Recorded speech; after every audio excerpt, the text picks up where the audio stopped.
Boa noite, meus amigos. Estamos aqui de volta. Como sempre, começamos invocando a Santíssima Virgem Maria, o Santo Padre Pio de Pietrelcina, porque roguem a Deus que nenhuma injustiça se cometa nesse programa. Eu queria chamar aqui a atenção de vocês para uma nota que saiu hoje na coluna do Reinaldo Azevedo, da mais extraordinária importância, em que diz que o programa de governo da Dilma Rousseff inclui um princípio que, na prática, extingue a propriedade privada no campo e na cidade, e caça a prerrogativa da justiça nesse ponto. Olha, é o mesmo item que constava no famoso Programa Nacional de Direitos Humanos, que o Reinaldo chama de Programa Nacional Socialista de Direitos Humanos, que torna o invasor de uma terra uma parte na negociação. Quer dizer, você invade a terra do outro, automaticamente a justiça tem reconhecido você como uma parte legítima na negociação da propriedade da terra. Quer dizer, é a legalização do banditismo, a legalização das invasões de terra, evidentemente. E aqui no programa da Dilma está claro, revogação dos atos do governo FHC e criminalizar os movimentos sociais. Ora, como criminalizar os movimentos sociais? Você não pode criminalizar o crime, porra. O negócio já é crime, quer dizer, você tomar a terra do outro é crime. Agora, quanto mais você tomar, invadir, queimar tudo, destruir tudo, botar os empregados para correr e dizer que é ser, depois não produzir merda nenhuma ali, como esse MST, quanto mais terra ele toma, mais dinheiro ele quer. Ele diz, olha aqui, nós estamos invadindo mais terra, então agora nós temos mais responsabilidade, então agora vocês têm que dar mais dinheiro para nós. É só para isso que serve essa invasão de terra, porra. Então, agora, uma coisa que eu queria chamar a atenção é o seguinte, esse pessoal da direita, liberais, conservadores, etc., eles só veem a superfície da política, ao passo que o pessoal comunista, graças aos seus estudos marxistas, à sua formação marxista, gramsciana, etc., está muito acostumado a perceber e estudar os processos sociais de longo prazo, as transformações de longuíssimo prazo, que começam hoje para dar frutos daqui 50, 60, 70 anos. Isso também é assim, por quê? Porque o movimento comunista é uma coisa que já vem há muitas gerações. Você não pode dizer, o comunismo é o movimento político mais velho que existe no mundo. E o único que tem uma continuidade. Continuidade quer dizer que cada geração examina a experiência da geração anterior, aprende com ela, corrige o curso. E não tem ninguém no movimento comunista que tenha a ilusão de chegar vivo, né, ao paraíso comunista. Quer dizer, a vida deles é perseguir um futuro que se desloca para a frente à medida que eles avançam. Então nunca chega. É a promessa autoadiável. Por causa dessa promessa autoadiável, eles não precisam chegar a nenhum resultado, eles não têm pressa de chegar a nenhum resultado e por isso mesmo eles nunca param. Ao passo que o pessoal liberal conservador só pensa assim, no prazo daquilo que eles podem fazer em vida, sobretudo nas suas próprias carreiras, na sua própria ascensão social. Tá certo? Então, esses movimentos históricos de longo prazo se tornam invisíveis para eles. Absolutamente invisíveis. Então, eles são cegos e acreditam que eles têm a obrigação de ser cego também. Se você tenta mostrar para eles esse processo de longo curso, eles, como não estão enxergando nada, acham que você está vendo coisas. E ainda riem da sua cara. Quer dizer, é um imbecil total, analfabeto, despreparado, amador, tá certo? Infantil, que fica rindo das pessoas, experiente, que está tentando lhe ensinar alguma coisa. Está vindo aí, seu Zé Serra, isso é com você mesmo. Está ouvindo aí, ô milicada, generais, etc. É com vocês mesmo. Tá certo? Então, o pessoal do DEM, é com vocês mesmo. O empresariado, tá certo? Essa turma do Fórum da Liberdade, é com vocês mesmo que eu estou falando. Vocês são todos amadores, vocês não entendem merda nenhuma de política, meu Deus do céu. E agora, de fato, eu não conheço mais de 2 ou 3 pessoas nesse meio que serão capazes sequer de ler, por exemplo, as obras de Antônio Gramsci. Eles leem, mas eles não entendem, eles não sabem o que o Antônio Gramsci está falando. Por quê? Porque o Antônio Gramsci era um homem, vamos dizer, de uma leitura extensa, ele conhecia toda a literatura europeia, ele sabia do que estava falando, e esse pessoal não é capaz de acompanhar. Então, isso quer dizer que a própria estratégia da Revolução Comunista se torna ilegível para os seus adversários e suas vítimas. É só que eles não entendem e também não querem entender, então segue o princípio do avestruz. Ah, se eu não ver, então eu não vou me preocupar. Então eles fecham os olhos para não saber. É isso que está acontecendo. Ora, então, por exemplo, se você venceu um projeto de lei, vencemos um projeto de lei esquerdista, que ia acabar com a propriedade privada. Meu filho, você venceu, esse vai ser o primeiro de uma série de 1000. Assim como eles fizeram na Europa. Você faz um plebiscito, perdeu o plebiscito, não tem importância, faz de novo, e de novo, e de novo, e de novo, e de novo. Eles podem esperar 20, 30, 40 anos. De mais longo prazo ainda é o projeto islâmico de dominação mundial, que vai avançando centímetro por centímetro, cada ano está maior, mas a coisa leva tanto tempo que o horizonte temporal estreito, miúdo, tá certo? Minúsculo, do político de direita não consegue enxergar, porque o político de direita só pensa na sua carreira, tá certo? Então, o tempo histórico para ele se mede assim, no máximo em 20 anos, que é o prazo útil da carreira dele. Então não pode enxergar mesmo. Empresário, então, nem se fala, porque empresário só pensa assim, vamos dizer, no orçamento do ano seguinte. E ele tem lá os seus projetos de marketing, tem o balanço do ano passado, então esse é o prazo de pensamento dos caras. Ora, para vocês verem como esse imediatismo imbecil, toma conta de tudo e destrói tudo na chamada direita brasileira, me chega aqui a notícia de que o ex-aluno meu, Marcel Van Hatten, agora vai ser candidato a deputado federal, né? Federal ou estadual? Eu trouxe a notícia aqui, mas não interessa se é federal ou estadual. Então aparece ele lá, tá certo, sendo abraçado pelo José Serra, né? E todo mundo contente. O rapaz subiu na vida, ele vai ser deputado e tal. Eu digo, mas escuta, mas que estupidez. Anos atrás, 10 anos atrás, eu conheci um rapaz, um líder estudantil lá em Porto Alegre, que era um sujeito de uma valentia extraordinária, de um talento incrível, sujeito de falar muito bem, tinha liderança, se fazia obedecer, uma pessoa que se fazia respeitar. Eu falei, pô, esse cara vai longe. Não passa 3 meses, chega um filho da puta de um senador e chama ele para ser chefe de gabinete em Brasília, porra! Matou o cara, você tá entendendo? Como? Estão matando agora a carreira do Marcel Van Hatten. Ele mesmo não sabe disto. Olha aqui, Marcel, acorda. Ir para Brasília, ser deputado, não é nada. Você vai ser dissolvido no meio daquela putada corrupta. Lá você não vai poder fazer merda nenhuma. Agora, como líder regional, você podia ser grande. O que interessa, meu filho, não é subir, estar lá em Brasília. O que interessa é ter fundamento, ter ligação no povão, nas esferas que verdadeiramente interessam. Olha aqui, os pilares do poder, as verdadeiras fontes do poder, são as universidades, os meios de comunicação e os movimentos sociais. Os partidos políticos não são nada. O único partido político que é alguma coisa é o PT, porque o PT não confia em política partidária. O PT faz política de base, o PT organiza militância, o PT tem raízes dentro de cada universidade, de cada sindicato. É isso que tem que fazer, não é ser deputado, Marcel. Acorda, porra! Agora, peraí, tem alguém? Hã? Deputado estadual. Então tu vai para a Assembleia Estadual, tu vai ser mais um palhaço lá dentro. Não estou dizendo para vocês não votarem nele, pode até votar, Marcel é muito boa gente, eu acredito na honestidade dele, mas que é uma estupidez.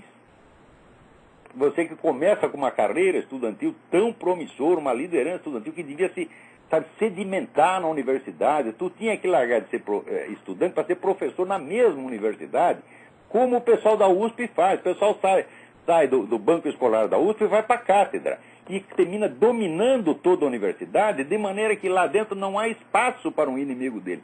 É o que vocês tinham que fazer, vocês tinham que tomar universidade por universidade, sindicato por sindicato, ONG por ONG, bairro por bairro, e não assim, no primeiro entusiasmo já vira deputado. Mas que amadorismo, que coisa mais boboca, que ilusão estúpida. Ainda vem Zé Serra ajudar a atrapalhar, como o outro lá, senador, ajudou a atrapalhar a carreira do menino lá que eu estou falando.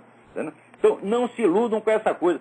Política partidária tem muita importância depois que você tem uma vasta militância organizada e sedimentada no seio da sociedade mesmo. Aí sim interessa a política partidária, por quê? Porque você tem respaldo. Olha, ele se elege deputado. Se amanhã ou depois alguém te persegue, inventa uma queixa contra você, te acusa de ter, sei lá, comido a mãe do Lula, você está entendendo? O que você vai fazer? Para quem você vai apelar? Para os seus eleitores? Seus eleitores estão tudo em casa, nem se lembram mais de quem votaram. Se você não tem militância para te defender, militância para ir para a rua protestar, você não tem nada, você está desconhecido, você está na toca do lobo, moleque. Por que não perguntou para mim? Esse pessoal vem, ouve as minhas aulas, puxa o meu saco, mas depois sai fazendo besteira uma atrás da outra e nunca me pergunta. Ora, Eu conheço gente, por exemplo, certos líderes empresariais em São Paulo que poderiam ser grandes e ter poder, mas caíram porque aceitaram cargos. Não vou dar nome porque não interessa, tá entendendo? Mas é coisa de idiota. Por exemplo, se você tem uma liderança no meio empresarial, consolide esta liderança. Eu me lembro, por exemplo, o antigo presidente da Federação das Indústrias, no tempo dos milicos, Teobaldo de Negres. O governo aumentava o imposto, o Teobaldo de Negres telefonava direto para a mesa do presidente Costa e Silva e falava: nós não vamos pagar essa merda. E o Costa e Silva afinava. Que empresário que faz isso hoje? Estão tu lá abanando o rabinho, oferecendo o cu para o ministro comer. É isso que estão fazendo hoje. Tá certo? Por quê? Cai nessa ilusão da política eleitoral. Olha, presta atenção. Na hora que aquele cretino do Juscelino Kubitschek inventou Brasília, tá certo? Ele acabou com a democracia no Brasil. Não é possível ter democracia se a capital é inalcançável, meu filho. Isso é a coisa mais óbvia do mundo, a coisa mais óbvia do mundo. Antigamente, o presidente fazia alguma coisa que você não gostava, você ia lá onde hoje é o Museu da República, que era o Palácio do Catete, fazia um barulho lá na frente, o presidente se cagava de medo e mudava de ideia. Agora, como é que tu vai fazer? Vamos reunir gente para ir em Brasília. Para você reunir militantes para ir em Brasília, só se você for bilionário, como o MST. Então, o resultado, transferir a capital para Brasília foi entregar o poder para os grupos bilionários e mandar o povo tomar no cu que está tomando até hoje. E ainda tem gente que aprecia Juscelino. Tá certo? Juscelino foi um merda, um homem sem visão nenhuma. Tem visão do futuro. Que visão do futuro? É negócio de interiorização do desenvolvimento. Não teve interiorização do desenvolvimento nenhum. O interior começou a se desenvolver 50 anos depois. Sabe quando? Quando o MST, que ocupava uma faixa enorme, lá perto do Pantanal, tá certo? Desistiu da terra e começou a vender. Daí tinha lá os gaúchos compraram e começaram a plantar soja, plantar milho, sei lá, plantar o quê, e ficaram milionários. Aí que começou a interiorização do desenvolvimento. Não tem nada a ver com Brasília. A participação de Brasília nisso foi zero. Quer dizer, todos os motivos para fazer Brasília são todos falsos. A cidade é uma merda, é uma concepção socialista. Olha, eu tenho aqui um livro escrito por dois arquitetos soviéticos. A cidade comunista ideal. É igualzinho o plano de Brasília. Quer dizer, foi para isso que fez, para um governo centralizado e centralizador que está fora do alcance da ação do povo. Foi para isso que fizeram. Então, agora está muito difícil mesmo as coisas no Brasil. Desde a fundação de Brasília, você vê que a história do Brasil, antigamente era cheia de acontecimentos, a história política do Brasil acontecia coisa atrás de coisa. De repente, bicho, não acontece mais nada. Mais nada. Quem está no poder fica. Fica eternamente. E vocês não tenham dúvida, logo que acabou o regime militar, quem entrou para o poder foi a turminha da USP, aqueles intelectuais de merda da USP, entendeu? Então, lá, como tudo comunista, estão mandando até hoje, comunista disfarçado, que nem Fernando Henrique deram um banho nele, ficou parecendo que ele tinha mudado, o único banho que tomou na vida, entendeu? Ficou parecendo, agora eu sou moderninho, agora eu não sou mais comunista, não é o caralho, pô, tu sabe que é do mesmo jeito. Tu mesmo te gaba de ser o maior dos gramscianos, porra, que palhaçada é essa? Tu fez tudo para que o PT chegasse no poder, boicotou o próprio candidato do seu partido, porque você queria o PT lá. Ora, agora vem me enganar? Só porque privatizou meia dúzia. Você privatizou não porque gosta do capitalismo, mas que gosta dos caras que compraram. Assim, foi tu privatizou para favorecer teus amigos, não para favorecer o país. Né? Agora, aqui, Marcel Van Hatten, escuta o que eu estou te falando, não se iluda. Mas vale, vamos dizer, a política oficial, a política que aparece no jornal, não interessa. O PT subiu, o PT cresceu, porque o PT sabia disso. O PT preferia, aqui tem uma candidatura para deputado, e aqui tem que ser de presidente de um sindicato. O que você escolhe? O cara, quero ser presidente do sindicato. Porque sindicato é militância, universidade é militância, ONG é militância. Agora, ser deputado na Assembleia não é nada, meu filho, isso não é nada. Tu vai para Porto Alegre só para levar porrada. Entendeu? Até a governadora leva porrada. Os caras não fazem manifestação, impede a governadora de sair na rua, cerca a casa da governadora. Por quê? Porque tem militância e ela não tem, porra. Quando é que vocês vão aprender, caralho? O negócio é organização da militância, organização de massa. Quem não entender isso tem que sair da política já. Agora, turma como Zé Serra e outros, pensa que política é marketing. É só você vender um produto de 4 em 4 anos, a turma compra. Agora, eleitor, só o cara só porque votou em você, vai sair para a rua para apoiar os teus projetos, para te defender quando você atacar? Não vai. O eleitor nem lembra em quem votou, meu saco. O eleitor não tem compromisso com o seu candidato. Ao contrário, ele sente, o eleitor brasileiro sente que ele fez um favor ao candidato. Olha, saí da minha casa, eu queria lá ficar vendo futebol, saí da minha casa para votar no filho da puta. Então já se sente credor do político, tá entendendo? Então, você ter boa votação não significa nada. Ninguém tem melhor votação do que Fernando Collor de Mello, e tiraram ele de lá com uma cuspida. Cuspida, porque o idiota era tão amador que acreditava em mobilização espontânea da população. Lembra quando queriam acabar com ele? Ele fez um apelo ao povo brasileiro que saísse na rua para apoiá-lo. Saindo na rua para cuspir nele. Por quê? Porque a militância do outro lado é a militância, está organizada, está pronta para isso. Agora, aquele povo difuso, espalhado, a quem ele fez aquele apelo, mesmo que tenha ouvido, não ia sair. Porque se você é um cidadão, você vai sair sozinho da sua casa, sem saber para onde você vai, para fazer uma manifestação de rua, se não tem uma organização para te guiar, para dizer, olha, fulano, em tal lugar, tantas horas, tem lá fulano te esperando, se não tiver isso, não tem manifestação nenhuma. Agora, como é que o sujeito chega a ser presidente da República e não sabe uma coisa dessa, porra? Então, olha, eu não acredito que o Collor tenha roubado grande coisa, não. Eu acredito que ele roubou aquele Fiat Elba. E o resto é mixaria. Mas ele caiu por burrice, mereceu cair porque é burro demais, você está entendendo? É incompetente, é amador, metido, arrogante. Não ouve quem sabe, não ouve quem estudou. Puta que pariu! É? O negócio é esfueda, viu? Puta merda. Agora aqui, chega aqui o artigo do Percival Purgina contando essa história de que o Hospital das Clínicas de Porto Alegre descobriu com a capela que tem lá, local de culto e oração, que está lá há 22 anos, é inconstitucional e mandou fechar. Olha, sabe o que se faz com esse tipo de ordem? Não obedeçam, puta merda! Hã? Por exemplo, vocês que fumam cigarro e são ofendidos porque te proibiram de fumar em tudo quanto é lugar.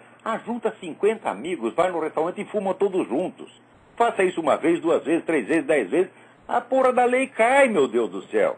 Agora, você tudo põe o rabo entre as pernas, manda parar de rezar, você fica quieto, quer ser politicamente correto. Assim não dá, porra.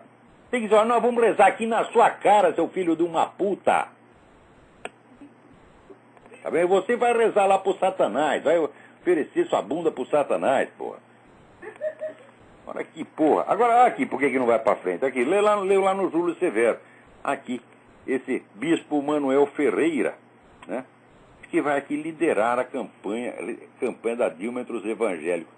Ora, meu Deus do céu, a Dilma é claramente abortista, comunista. O que tu vai fazer lá, Manuel Ferreira? Tu vai lá e vê se tu ganha um dinheirinho, porque é isso que tu quer, você tá entendendo? Agora, quanto ao senador Marcelo Crivella, esse nem se fala. Né? Esse aí é o campeão dos psicofantas, campeão do puxação de saco. Tá certo? Se encontrar você na rua, cuspo na sua cara, seu bosta. É? Olha, eu tenho as pessoas que têm sorte, porque eu jamais as encontro. Tá certo? Eu às vezes vou em lugares e espero encontrar, falando, quem sabe fulano está lá, nunca está. Puta merda. Olha aqui, o Felipe Ortiz me escreve aqui, perguntando, né, aqui no artigo, Nós Quem, Cara Pálida? Tu mencionou a hegemonia exercida por Paulo Freire, Emília Ferreira, Celestão Freinelli, Lev Vygotsky e outros doutrinadores comunistas nas discussões e estudos sobre pedagogia no Brasil. Uma pessoa da minha família estuda pedagogia numa universidade brasileira, está sofrendo isso na carne, profundamente decepcionado com a quantidade de bobagens socialistas que é obrigada a ler e ouvir a fim de passar nos exames. Ela não sabe, porém, quais livros ela deveria ler para aprender pedagogia de verdade. O senhor poderia passar aos seus amigos uma bibliografia essencial sobre educação? Olha, vou pensar essa bibliografia e fazer, mas eu tenho 2 sugestões para te dar imediatamente. Imediatamente. O primeiro é o livro do Gilbert Hagen. Gilbert Hagen é um grande educador americano, escreve-se H-I-G-H-E-T, Gilbert Hagen. O livro se chama The Art of Teaching. É uma história, vamos dizer, dos grandes educadores da humanidade. E ali você já tem uma bibliografia. Também eu sugiro que você procure livros de pedagogos que realmente ensinaram alguma coisa para alguém, o que não é o caso desses caras. Você já viu algum sujeito que tenha sido alfabetizado pelo Paulo Freire chegar assim, vamos dizer, sei lá, a ser gerente de banco do interior. Não tem um. Não tem um. Me mostre um alfabetizado pelo Paulo Freire. Nunca ninguém foi alfabetizado pelo Paulo Freire. Nem a mulher dele. A mulher dele escreveu uma carta para o jornal. A carta é um primor de analfabetismo. Que o sujeito, ora, não alfabetiza nem a própria mulher, como é que vai alfabetizar os outros, porra? É? Agora, se você quer saber quem alfabetiza pessoas, estude aí o trabalho do professor Reuven Feuerstein. Reuven escreve-se R-E-U-V-E-N. Feuerstein escreve-se F-E-U-E-R-S-T-E-I-N. Reuven Feuerstein é um educador israelense que inventou uma técnica que ele consegue ensinar álgebra superior para menino retardado mental. Você leva lá um menino mongoloide, daqui a pouco, daqui 3 meses, está o garoto dando um baile em você, rapaz.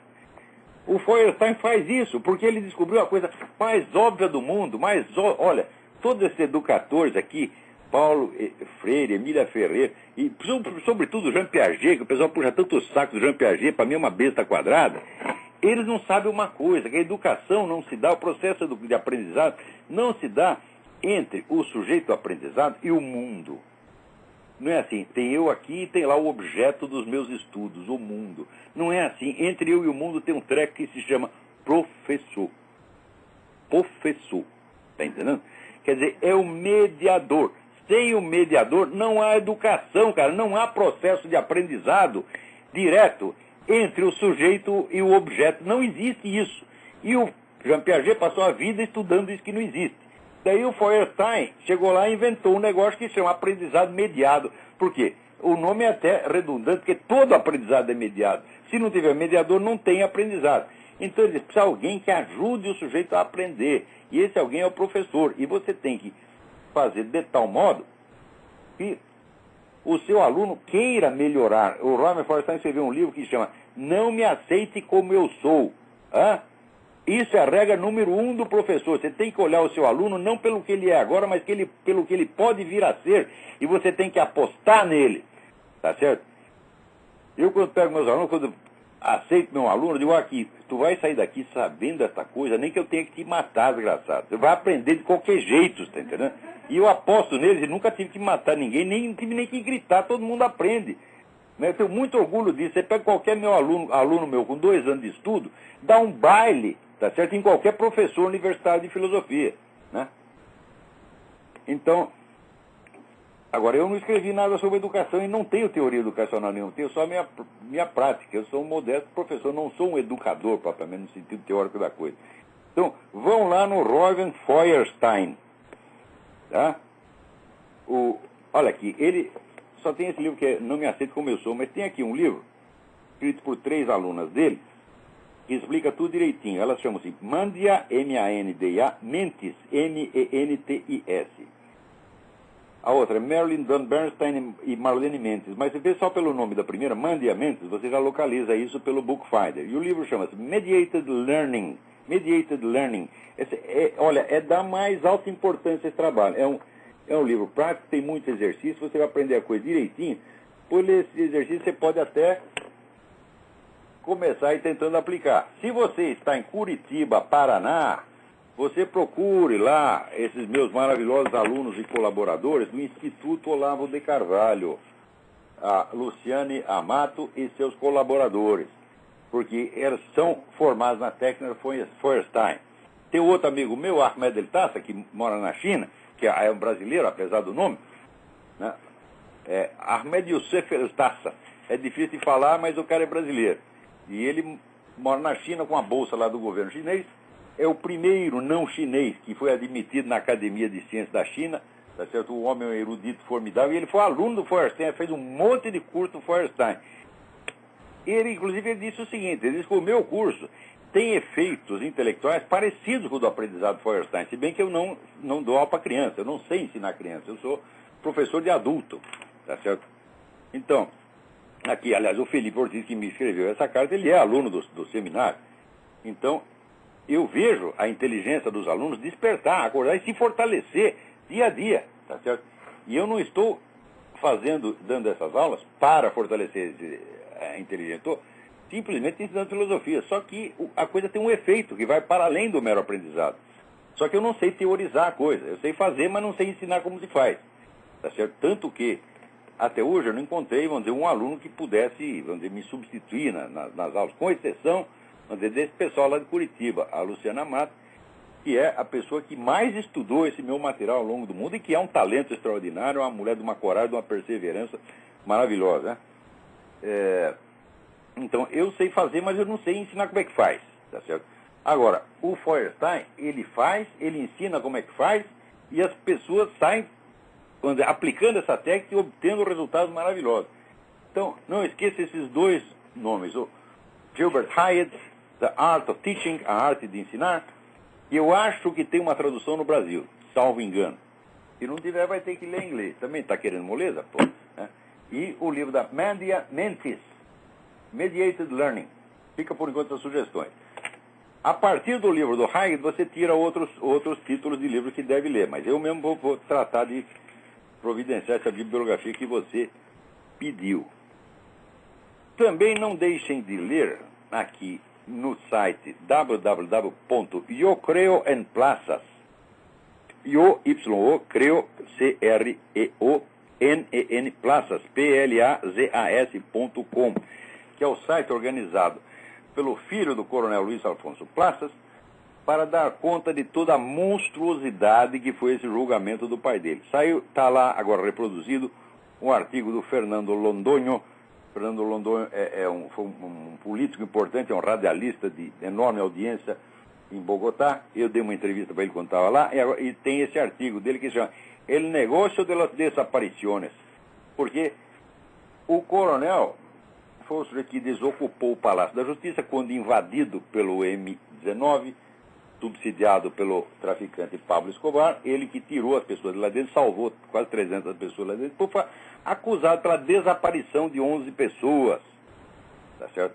Ao mesmo tempo em que tinha 11 cadáveres não identificados. Então, por que não supor a coisa mais óbvia? Os 11 que nós não conseguimos achar são esses 11 que estão aqui, que nós não conseguimos identificar. Não, em vez disso, inventaram a história de que o coronel tinha levado os 11 para a escola de cavalaria e matado os 11. Você sabe por quê? Os 11 eram o quê? Eram garçonete do bar do Palácio da Justiça. Agora o coronel que está lá invadindo, perseguindo terrorista, vai sair matando garçonete. Ó, porra! Ó, meu saco! Então, o Fernando Londoño conta, como aliás eu também já contei num artigo, o que foi essa merda desse processo, onde a condenação foi feita com base em 3 testemunhas, tá certo? Testemunhos absolutamente autocontraditórios, cada um é contraditório consigo mesmo, um dos quais já desmentido pela própria testemunha. O cara foi lá, inventou um testemunho, porque recebeu dinheiro do promotor para fazer isso, porra. E depois ele mesmo fez outro depoimento desmentindo o primeiro. Só que é o seguinte, o desmentido não entrou no processo. A juíza, essa Maria Estela Rá, vagabunda, filha de uma puta, tirou isso de lá. Agora, eu fico até envergonhado porque eu li o requerimento do advogado, do coronel, Jaime Granados, né, pedindo a revisão da sentença. Então, ele é obrigado, por força da lei, a escrever excelentíssima, meritíssima, se possível, putíssima, né? Mas ele é obrigado, por força da lei, como é colombiano, eu não sou colombiano, eu falo o que eu quiser, tá entendendo? Então, se encontrar essa mulher na rua, também cuspo no seu olho, dona, tá entendendo? Que é o que a senhora merece. Aliás, uma cuspida minha seria uma honra para a senhora. Entra na sua biografia. Seus bisnetos vão dizer, tá certo? Minha bisavó foi cuspida pelo Olavo de Carvalho. Foi o acontecimento mais importante da vida dela. Alô, quem está na linha? Alô? São Paulo, tudo bem? Fale mais alto, por favor. É o Ricardo aqui de São Paulo, tudo bem? Ricardo, tudo bem? Professor, como atividades aí ontem? Como é? Como passou a festividade? Olha, geralmente eu vou na festa do 14 de julho, mas esse fim de semana eu estava... Do 4 de julho, perdão. Todo ano eu vou, mas esse ano eu estava com muito sono, passei o dia dormindo. Então, para mim, o 4 de julho foi uma maravilha, né? Mas eu não sei como foi pro resto, mas deve ter sido bom como sempre. O pessoal aqui é muito patriota. Quer dizer, o 4 de julho aqui é mais festejado do que o carnaval no Brasil. Ah, o 7 de setembro aqui sim a gente dorme, mas aí eu não sei como é que é, então... 7 de setembro é só parada militar, agora aqui tem festa mesmo, todo mundo promove festa no 4 de julho, é uma coisa impressionante. O que eles amam esse país é uma coisa maravilhosa de você ver. E de dar vergonha na nossa cara, porque a gente só faz festa quando a seleção brasileira ganha. Quer dizer, o Brasil não é um país, o Brasil é um clube de futebol. Hã? Professor, eu te liguei porque eu tive uma curiosidade, eu não sei se aí nos Estados Unidos... Eu acho que tá, porque as coisas que eu assisto vêm daí. Na assinatura da minha TV a cabo, eu coloco nesses canais de documentário, é o dia inteiro falando de extraterrestre, de disco voador. Ah, eu achei que era só na TV a cabo, na TV fechada. Não, agora é na Globo, na Record também, na Band. É o dia inteiro falando de disco voador. Que esse povo tá louco aí, ó? Esse negócio de disco voador, tá certo? É coisa para assustar a criancinha. Isso aí foi inventado por esse pessoal de Nova Ordem Mundial para criar uma fantasia, um temor imaginário de que a Terra vai ser invadida por extraterrestres. Então nós precisamos ter um governo mundial para nos defender. Isso aí tá assim, faz 50 anos que é a mesma merda. Tá entendendo? Olha, extraterrestre, olha. Eu acho que eu trabalhava na revista Planeta, né? Veja que coisa, onde você arrumar emprego. Eu acho que no espaço não existe... Eu acho que no espaço sideral não existe vida inteligente. A maior prova disso é que o Lula veio de lá, viu? Pois é, exatamente. Exatamente. O Lula veio da estrela Sirius. Então, ele foi cagado pela estrela Sirius. Um abraço, professor. Tudo de bom pra você. Tudo de bom. Então, esse negócio de extraterrestre, vamos dizer, isso tudo é uma gigantesca empulhação. Por quê? Eu, no tempo que está na revista Planeta, eu li um monte de depoimentos sobre extraterrestres. Então, aconteceu o seguinte. Tinha 200 pessoas que dizem que viram descer a nave em tal lugar e descer um extraterrestre. Todos coincidiam no momento e no lugar, só que cada um descrevia de um jeito. Como era o ET? Ah, era azul. Ah, não, era verde. Ele tinha escama. Não, ele era peludo. Ele era grandão, ele era baixinho. É um negócio de louco, porra. Então, esse negócio do ET são manifestações claramente diabólicas. É um monte de, vamos dizer, sabe, ilusões verdadeiras, ilusões que se materializam de algum modo, né, e que enganam um monte de pessoas. Olha aqui, o Alexandre Fontaine me escreve aqui dizendo o seguinte, dizendo que outro dia ele leu um artigo do Ronald Radosh. Ronald Radosh é um cara que escreveu um livro importante sobre o comunismo em Hollywood, dizendo que a Columbia University tem sido o centro da infiltração comunista nos Estados Unidos desde a década de 20. É exatamente, isso é muito certo, muito certo. Então ele diz que ele leu aqui, o artigo é assustador, e diz que... E ele pergunta, de dois professores que estão ali mencionados, Cloward e Piven, pergunta quem são eles. Eu escrevi um artigo sobre Cloward e Piven mais de um ano atrás, no Diário do Comércio. São os caras que nos anos 50 bolaram a estratégia de tudo o que o Obama está fazendo agora. E é uma estratégia que foi aplicada, eles eram discípulos do Saul Alinsky, que é o grande mentor da Revolução aqui nos Estados Unidos, e a ideia deles é o seguinte, olha, se você pega a Previdência Social, ela estabelece lá um monte de direitos que teoricamente abrange não sei quantos milhões de pessoas, 50 milhões de pessoas. Mas acontece que desses 50, só 10% estão lá inscritos e estão recebendo os benefícios. Se a gente inscrever os outros todos, o que vai acontecer? Nós levamos a Previdência Social à falência, e daí o sistema vem abaixo. E é isso que nós vamos fazer. Eles bolaram isso em 1900, que foi exatamente o que os caras fizeram. E o Obama está prosseguindo, ele quer botar mais gente na Previdência Social, recebendo mais dinheiro, só não diz de onde vai tirar a porra do dinheiro. Então, ele sabe que isso produz a falência, e é exatamente o que ele quer fazer. Eu não tenho a menor dúvida de que o Obama é um inimigo dos Estados Unidos. Ele trabalha para alguma potência exterior, muito provavelmente os sauditas que financiaram a carreira dele inteira. Tá certo? Então, para mim, isso está bastante claro. O senhor está lá para botar para fuder mesmo, tá entendendo? Então, esse aí é Cloward e Piven. Eles inventaram o plano. Procure lá na minha página. Né, você põe ali no aparelho de busca, você põe Cloward e vai aparecer lá, né, o artigo que eu fiz a respeito. Agora também alguém me mandou uma notícia aqui da Folha dizendo que de janeiro a junho, né, a União, o governo, dobrou o seu gasto com publicidade. O que é isso em época eleitoral? Puta que pariu! Porra, será que ninguém enxerga isso? Esses caras são totalmente cínicos, eles fazem o que quiserem. Eu até que já não há mais poderes sociais para se opor a ele. Por quê? Porque toda força de oposição que aparece, o pessoal chama para ser candidato, para ser deputado, para ser vereador, e neutraliza o cara, porra! Não deixa se formar a verdadeira oposição, que não está na política eleitoral, está na sociedade. Puta que pariu! São forças sociais que têm que se organizar. Quantas vezes vai ter que dizer isso, sua cambada de burro? Né? Agora, aqui o Rodney Cardoso me escreve que eu apoio o projeto da lei do Dia do Atirador. Esse projeto tem importância simbólica para ressaltar a dignidade da posição do atirador esportivo ou não esportivo, o sujeito que tem uma arma em casa para defender a sua família. Apoio o projeto, sim, tem que ter lá a lei do Dia do Atirador, tem que homenagear esses caras. Porque quantas pessoas atiradoras já não salvaram? Eu já li milhares de histórias desse tipo. Né? Então, tem um assalto lá no seu, por coincidência, tinha um atirador profissional, esportivo lá no meio, o cara deu um jeito no negócio. Todo dia mesmo li aqui, saiu um livro de uma igreja que foi invadida por causa de metralhador. E tinha um cara lá, um atirador esportivo, com uma arma no bolso. E ele, com a arma de bolso, aí acabou com o problema. Tinha 5 ou 6 caras com metralhadora. Ele deu cabo de 3, os outros saíram correndo. Né? Agora, aqui na Colômbia também saiu aqui a notícia da France Press, um menino que fez uma caminhada de 70 quilômetros para pedir que as Farc libertem o pai dele. Olha, tem gente que defende essa merda das Farc. Como é que você pode tirar um pai de casa, manter o cara lá preso por 12 anos, por 15 anos, sem motivo nenhum? Sem motivo nenhum. O cara é um sargento do exército, meu Deus do céu. Né? Agora, tem algum membro da Farc, algum assassino, traficante da Farc que ficou na cadeia 12 anos? Não fica nem 12 dias, porra!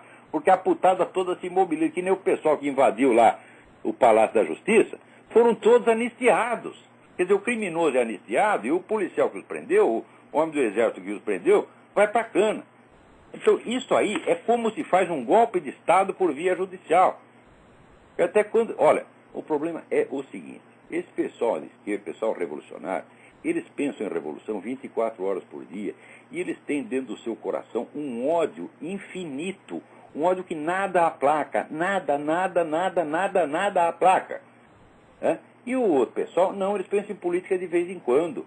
Eles não aguentam ter a intensidade de ódio que essa gente tem. Então o que a gente tem que fazer? A gente tem que reconhecer. A gente não é capaz de odiar os filhos das putas que eles nos odeiam. Mas a gente é capaz de entender que eles são loucos. É? E que eles são pessoas que têm que ser excluídas da política para sempre. Qualquer pessoa que tenha mentalidade revolucionária tem que ser excluída da política. O que é mentalidade revolucionária? É a promessa do futuro autoadiável a ser realizada mediante a concentração do poder. O futuro maravilhoso é autoadiável por natureza, porque não é definido o estado a que se pretende chegar, então conforme você vai andando, o futuro vai se distanciando. Tanto que esses filhos das putas estão matando gente há 200 anos, já mataram no total. Se você pegar desde a Revolução Francesa até hoje, dá uns 300 milhões de pessoas. Já mataram 300 milhões de pessoas e o Estado paradisíaco prometido jamais chegou. E não vai chegar nunca, é claro que não vai chegar nunca, porque ele não foi feito para ser realizado. Quando é que vocês vão entender isso aí? Hã? Ele foi feito para justificar o modo de vida desses caras. Hã? Prestem bem atenção, até o século XVIII, você não vê uma única pessoa criticando a sociedade como um todo. As pessoas criticam uma coisa, criticam a outra, mas elas reconhecem, todo mundo reconhece, as maiores inteligências do universo reconheciam que elas não eram capazes de inventar uma sociedade. Você vê a República de Platão, como é que termina? Ele descreve aquele estado maravilhoso e ele mostra por que aquilo é impossível e por que aquilo jamais vai acontecer. E se acontecer, não vai durar 2 dias. Esse é o final. O pessoal lê o comecinho da República de Platão, ou lê lá um verbete de enciclopédia e acha que leu. E acha que Platão está defendendo o regime ideal. Não está defendendo merda não, ele está mostrando como aquilo é impossível. Então, todo mundo sabia disso. A partir do século XVIII, mudou. Todo mundo acha que pode criticar a sociedade como um todo e propor um novo modelo de sociedade. Isso que é mentalidade revolucionária. Ninguém pode inventar um modelo de sociedade. Porra! É? Quando é que vão entender isso? Então, qualquer sujeito que vem aí com a promessa de uma sociedade maravilhosa, tá certo? E já pede a concentração do poder, Você não vai ter a sociedade maravilhosa, mas vai ter a concentração do poder. Todo cara que vem com essa ideia tem que ser excluído da política imediatamente. E não só excluído da política, tem que ser excluído de todo ambiente decente. Porque isso é loucura, isso é uma patologia no sentido clínico. É o que o psiquiatra Dr. Paulo Sergei chamava de delírio de interpretação. As pessoas enxergam o mundo de maneira errada. E por isso mesmo elas odeiam, porque quanto mais mal elas fazem, quanto mais elas sujam as suas mãos, mais elas precisam de uma compensação. E qual é a compensação? É dizer que o outro é pior que ela. É sempre assim. Então, os maiores, se pega lá, Fidel Castro está indignado com a justiça do mundo. Por quê? Porque ele matou 100 mil pessoas. Hã? Então, quanto mais se sujam, mais querem se limpar nos outros. Como é que nós podemos admitir que pessoas assim sejam pessoas decentes, com as quais nós devemos discutir política calmamente, polidamente? Não, as pessoas têm que ser excluídas. Não adianta pôr na cadeia, porque cadeia é provisória, meu filho. Você tem que criar uma rejeição social desses caras. Você tem que explicar para todo mundo. Ó, o cara veio com essa conversa, você sai correndo porque é louco. Nós temos que carimbar, não com uma mentira como eles fazem, mas com uma verdade do que eles são. Tá certo? Não é para discutir política com esses caras, não. Não é para aceitar nenhuma convivência. Não pode aceitar essas pessoas na sua casa. Agora, esses ricaços, o que fazem? Aí, seu Abílio Diniz, seu puxa-saco de merda, puxando saco seu próprio sequestrador, e ainda vem escrever livro sobre a arte de viver. Você não sabe viver, a sua vida é uma mentira. Toda ela é uma mentira, seu Abílio. Agora fiquei puxando o saco de Dilma. Ora, isso aí, o cara transformou a síndrome de Estocolmo numa arte de viver. Quer dizer, apaixone-se pelo seu sequestrador, lamba o sapato dele, puxe saco, se avilte e diga que isso é arte de viver. Ora, seu Abílio, o que é isso? Aí para você, a gente tem que dizer aquilo que o Groucho Marx dizia para um amigo dele, bilionário. Para sobreviver com essa sua cabeça, só mesmo tendo muito dinheiro, porra. Vamos lá. Dinheiro tem. E muito. Para comprar muita gente. Não estou entendendo nada do que está falando, então aí dançou. Tem outra pessoa? Que? Alô, quem é? Boa noite, Olavo. É Carlos de Santa Catarina. Carlos, tudo bem? Tudo bem, Olavo? Tudo bom. Eu só queria te passar, não seria em primeira mão, mas o PT está mudando todo o programa dele de governo que ele registrou no TSE hoje. Ah, é? Ele acabou de retirar tudo e está mudando tudo. O que fez? Adocicou? Ah, lógico. Bastante meu. Claro, claro. Mas esse pessoal, eles mudam de conversa, que eles trocam de cueca, porra. É só para te avisar aí. Boa noite, Olavo. Eu estou falando que são loucos, que são psicopatas, que não são pessoas confiáveis. Nenhum deles. Qualquer pessoa que tem ideia revolucionária na cabeça, tem ideia comunista, fascista, nazista, anarquista, é tudo louco, meu Deus do céu. Então, da mentira, mudar de conversa é natural neles.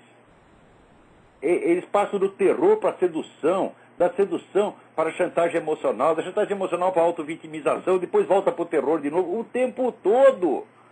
E vocês ainda aguentam essas pessoas e ainda querem praticar aquele negócio da tolerância. Nós temos que tolerar os nossos adversários. Eles não são adversários políticos, são pessoas de mentalidade criminal. Quando é que vocês vão entender?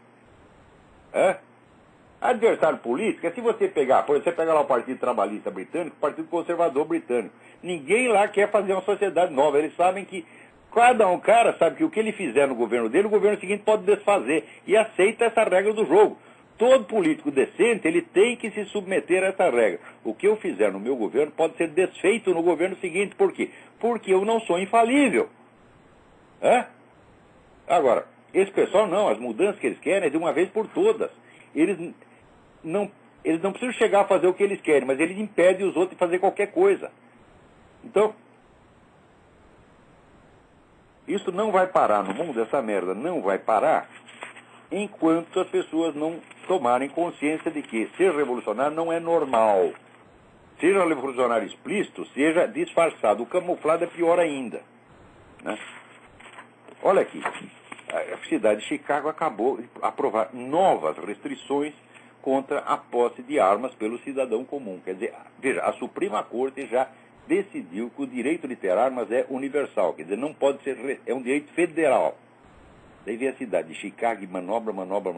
Ah, mas nós temos que dar um jeitinho. E acabam dando um jeitinho, pô. Esses caras nunca desistem, porque enquanto se aceitar a presença deles na política e no ensino e nas atividades intelectuais, eles vão continuar. Eles nunca vão parar. Né? Olha, que coisa. Agora, alguém me mandou um negócio aqui um depoimento do jogador Tostão, né, que ofereceu, o governo ofereceu aqui. Na semana passada, ao chegar de férias, soube, sem detalhes, que o governo federal vai premiar com um pouco mais de 400 mil cada um dos campeões do mundo pelo Brasil em todas as Copas. Não há razão para isso. Podem tirar meu nome da lista, mesmo sabendo que preciso trabalhar durante anos para ganhar essa quantia. O governo não pode distribuir dinheiro público. Se fosse assim, os campeões de outros esportes teriam o mesmo direito. Aí, Tostão, é assim que se fala. O pessoal ri da minha cara, porque eu nunca fui buscar o meu dinheiro da minha aposentadoria, a qual eu, entre aspas, tenho direito há mais de 15 anos. Eu não fui e não vou. Pode enfiar o dinheiro no cu. Hã? Eu não quero dinheiro do governo nem quando eu tenho, entre aspas, direito. Agora, se não tiver, se for de presente, aí sim é para mandar enfiar no cu. Muito bem, Tostão, é assim que se faz.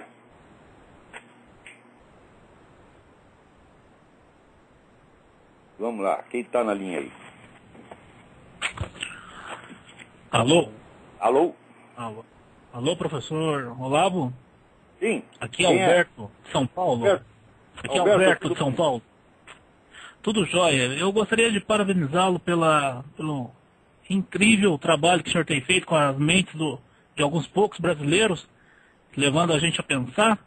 E gostaria também de agradecer. Sou professor da rede privada aqui da cidade de São Paulo e estava à procura de um método de ensino diferente desses esquerdistas que a gente aprende na faculdade. O Feuerstein que você...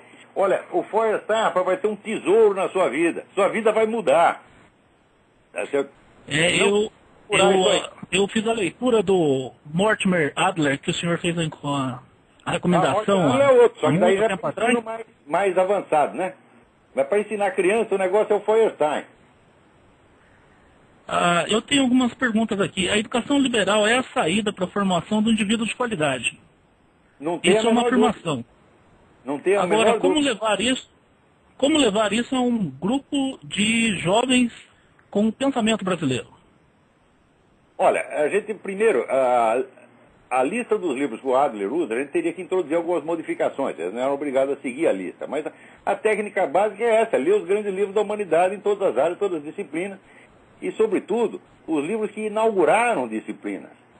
Não é para você saber o que é geometria, nada melhor do que você ler a geometria de Euclides. E assim por diante. Né? Essa é a técnica dele. Agora, ele tem algumas técnicas específicas de leitura que estão explicadas no livro A Arte de Ler, que agora foi reeditado pela Realizações. Tem já 3 edições brasileiras desse livro. Né?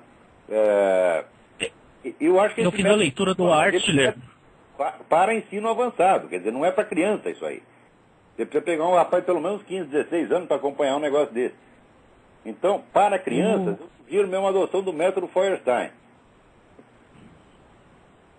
Ok, eu fiz um contato com o pessoal do Instituto Internacional de Ciências Sociais e eles têm ali uma metodologia de ensino voltado para os clássicos. E eu gosto bastante da ideia de trazer o clássico para dentro de sala de aula.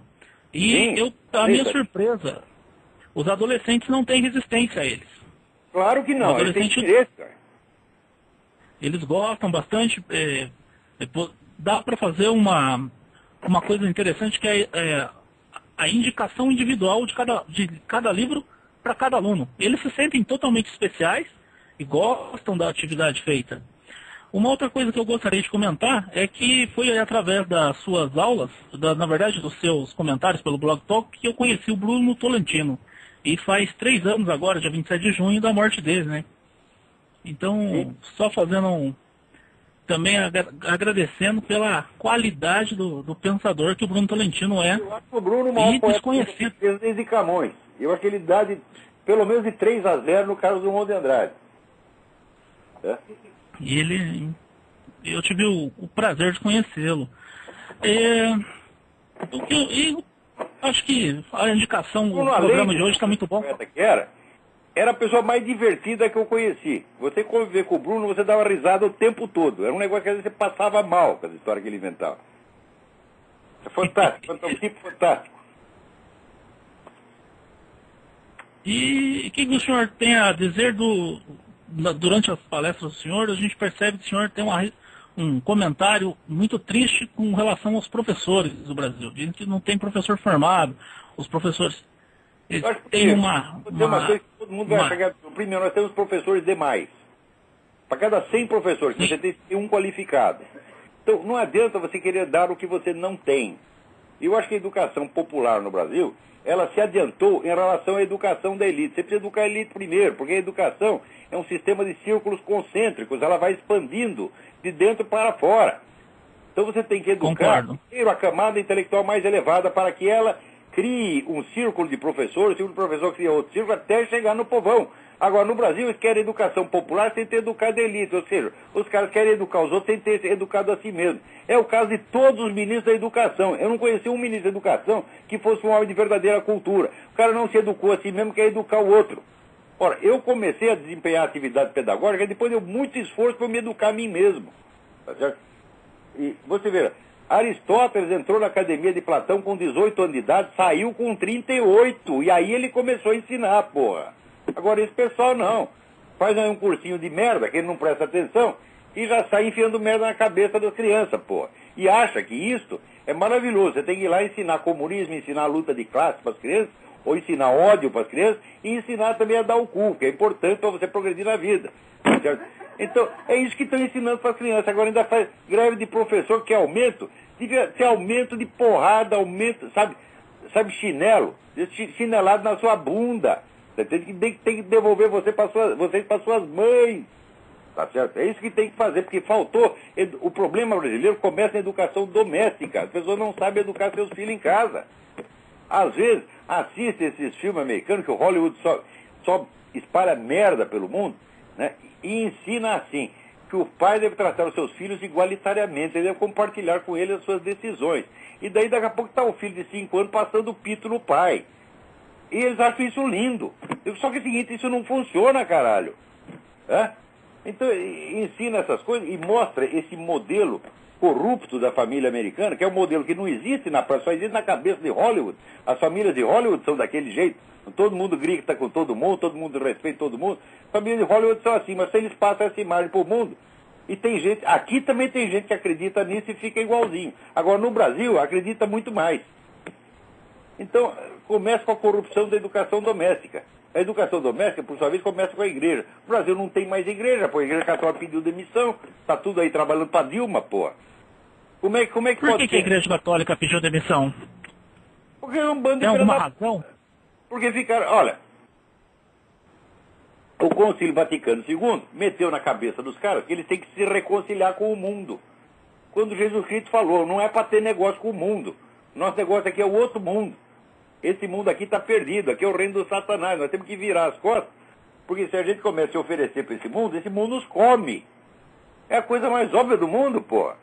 Então a igreja embarcou nessa história de reconciliar-se com o mundo e está irreconciliada. Agora se rompeu a relação com Deus e está aí de beijinho com o mundo. É complicado.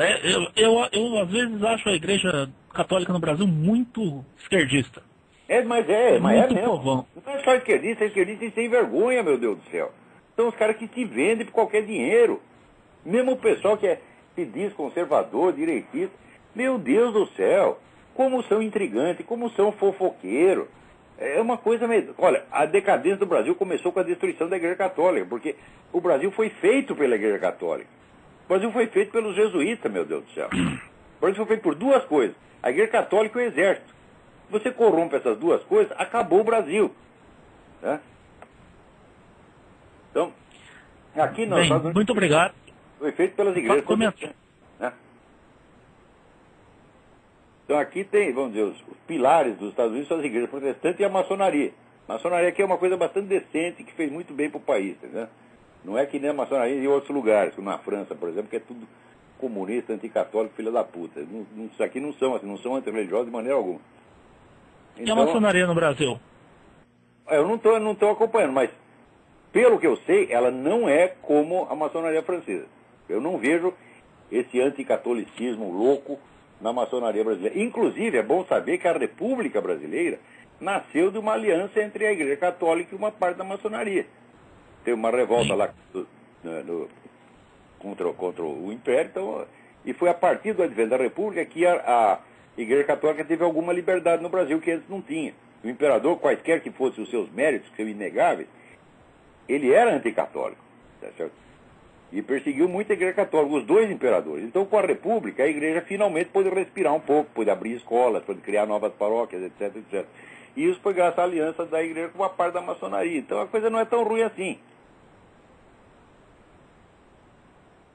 Então, vamos lá. O nosso tempo aqui está acabando, né?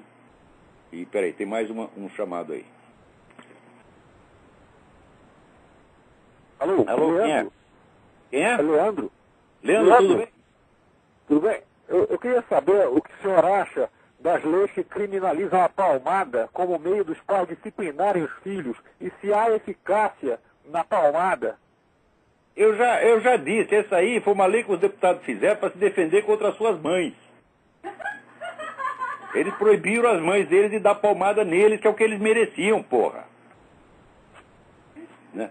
O que é isso? Quer dizer, você me dá uma palmada, a palmada não é um ato criminoso, é um ato disciplinar. Eu, felizmente, eu jamais acho que bati um pouco nos primeiros, mas muito raramente. Depois do segundo, terceiro, nunca mais tive que dar uma palmada, nunca mais tive que nem gritar. Porque eu não acredito que criança seja um bicho rebelde. Criança tem um instinto da obediência, tem um instinto de copiar o pai e a mãe. Então é só você usar isso, você fazer as coisas, você dá o exemplo, eles fazem igualzinho. Agora, se você sair gritando o seu filho, o que ele vai aprender? Vai aprender a gritar. Né? Se você é nervoso, ele vai aprender a ser nervoso. Então você tem que dar sempre o exemplo e ter o senso da sua autoridade. Está entendendo? Então, se você confia na sua autoridade, a criança vai confiar também, porque Deus deu um pai para eles para protegê-los e para ajudá-los. Então eles têm o instinto de te obedecer, até por uma questão de autodefesa. Agora, esses camaradas que querem proibir palmada, essa exibição de bom mocismo, essa coisa hipócrita, nojenta, do politicamente correto. Ah, não pode dar palmada no filho, não pode fumar, não pode falar tais palavras. Ah, vão todos tomar no cu, você está entendendo? Olha, eu felizmente no meu filho não tive que dar palmada, mas se encontrar os deputados que votou, isso dou muitas neles, na bunda deles. Né? Aquelas bundas peludas vão ficar tudo esfoladas. Né? Então é isso, olha, o nosso tempo infelizmente acabou. Até a semana que vem, muito obrigado.